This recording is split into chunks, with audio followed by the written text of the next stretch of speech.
Bairnsdale has got the best mean temperature of all towns in Victoria. We're 3 hours from Melbourne, 5 hours from Canberra, about 9 hours from Sydney. We've got the snow an hour and a half that way, we've got the lakes 10 minutes that way, and we've got the oceans 40 minutes that way. And I think it's just that's what it is about Bairnsdale.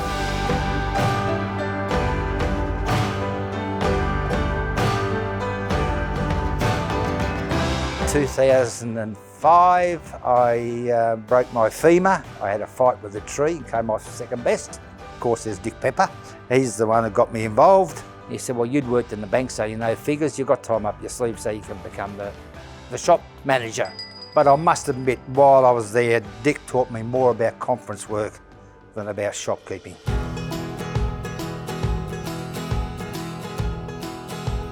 Albert's background in finance is terrific, and I like to use Albert to help train new members coming in. He'll ask some deep questions of companions, and he'll ask them, so what's your income? Give us a look at your Centrelink statement. Okay, why haven't you got Centrepay set up to pay your rent? Because that's going to help you in this way or another.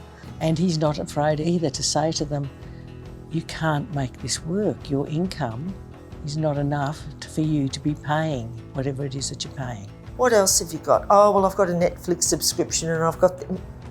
Can you cancel those for 3 months?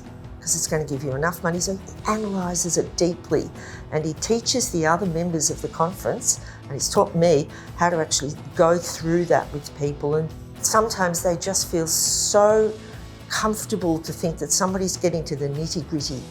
Oh, listen, you've got to listen. Because without listening, you find out nothing. I don't tend to ask, how can we help you? I just say, what brings you here? And just let them go. There's a lot more people out there than I thought needed help. Being here, you know, the mental health situation comes into it. The physical, you know, back injury, you don't notice. You don't see in a person. Yes, there's some that we've helped 4 or 5 times. And then you've got to the stage where you've got to know them fairly well, you know what they need, and you get them over the hump, and you never see them again. And they're the most satisfying. Albert's pantry out the back is his kingdom. I sort of took it upon myself. I said, we buy food, it's going to pay the rent. What we save, give them food out, it'll pay the rent. Instead of giving out vouchers, you give out a voucher for $50, it costs us Winston de Paul $50. He has the best idea of what is a good price for virtually all the things that we buy. He does a lot through Food Bank, but we also do a lot of local buying. I can make up well, not I, but we make up the hampers. Well, we put a retail value of $140 on that. But at times, that's only cost us $30, at times.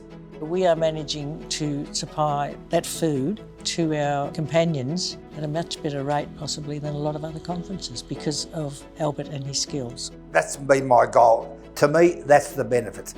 You think of all of the attributes of a good Vincentian: to be compassionate, absolutely, to be committed, totally, to be empathetic to everybody he is, because he's the father of a very large family. He's had to struggle in his time. He's had to work out in the paddocks and pick beans. He's got a heart as big as Texas, as they say. He really would love to help everybody, even more than we are able to. And his incredible resilience with all his health issues. So he's my hero. I think it's just listening and what I know I give.